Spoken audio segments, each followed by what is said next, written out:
This was the person that had made it clear in that entire list of people prepared by the Federalist Society and Heritage Foundation that this was a guy that spoke directly Shit, they ain't getting none of the Democrat presidential votes. power, presidential immunities. That in this perilous time, Yeah, the president is subject to my a turn, investigation. One of the guys that on this side of the aisle, when my colleagues speak on the right side of the aisle, I listen. I try to give them my full attention. Look how they looking at him, Joe. And I don't In the background. Look at him, the mean mugging his my friendships on the other side of the aisle, my sincere on the other side of the aisle, I respect them. You know she looking at him. I've given it everything I've got. I learned that, heck, going back to being a football player, that between the whistles, you fight as hard as you can for what you believe. And if you want to call that partisanship, fine. I've been exuberant in my beliefs, and I've learned a lot through this process. And some of my comments have been referenced numerous times, and I know, and I don't blame those people who mischaracterize some of my comments. I take responsibility and have learned to be more precise. And I talk to these issues and I talk to my values as much as I can. I travel around this country. Whoa, man. I mean no personal insult, but I did say before, and I say now, before Dr. Ford's charges came up, I say very sincerely that I think that the way this process was run was a sham. I use that word, sir. And it was because we were evaluating someone for the highest court in the land with seeing such a small part of his relevant work product. I didn't understand how so much of his writing, approximately 90% of his relevant work product, was not even being seen by this committee and controlled by a process that was so broken, so partisan. And then, sir, I violated the rules that you put forward in this committee, willfully and knowingly, and accepting the consequences of that. And I did so because the documents that were being withheld from the public, I felt the public had a right to know, and they weren't classified. There was no national security issues. And gosh, we disagreed on that, sir, and I locked horns with people across the aisle. And even after all that, I was grateful for the comedy. The gentleman I knocked horns with most said to me, you know what? I was taught to hate the sin, but love the sinner. I really love being on this committee. I love it. From living in Newark, New Jersey, this is where I wanted to be, sir.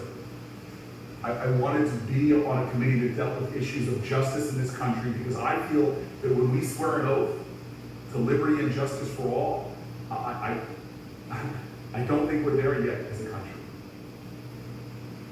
And I have to say now, as I'm sitting here, that I deeply resent this idea that somehow, when Dr. Ford came forward, that this dealt with partisanship. This is shifted this debate in this committee and in this country from raw partisanship to something much deeper. I have such respect for the ranking member. And I was in the room when we discussed. Well, he looked like the devil himself on Chad Grassley. About what her motivations were. It was a private room, and forgive me for speaking out of turn if the ranking member believes I am, but her entire sense of decency and honor had nothing to do with politics. Politics was not mentioned. Her entire concerns were about the dignity and the humanity and the respect for Dr. Ford. The conversation we had was about the best way to handle the information that was just presented to all of us.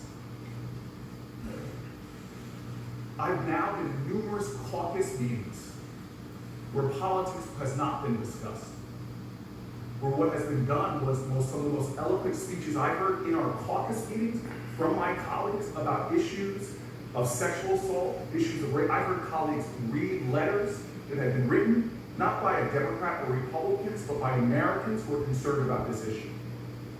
This is not a partisan moment for our country. Back in the early 1990s, I was a student during the Anita Hill, Clarence Thomas, during those hearings.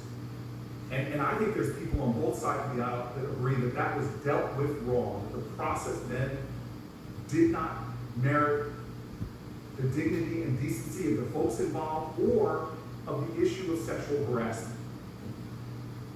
But yet that involved multiple hearings. That involved multiple witnesses. That involved an FBI investigation. And yet we still criticize that process. But now we're here today, and we have fallen even far short of what I believe was an inadequate process. Sir, this is not about partisanship. And a lot of folks are trying to make this about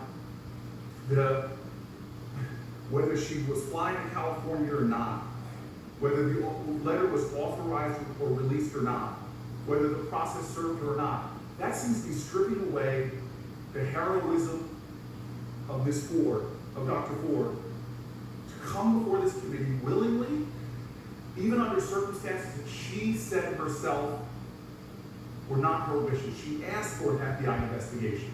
She asked for more witnesses. She wasn't given what she asked for, and she still came here and sat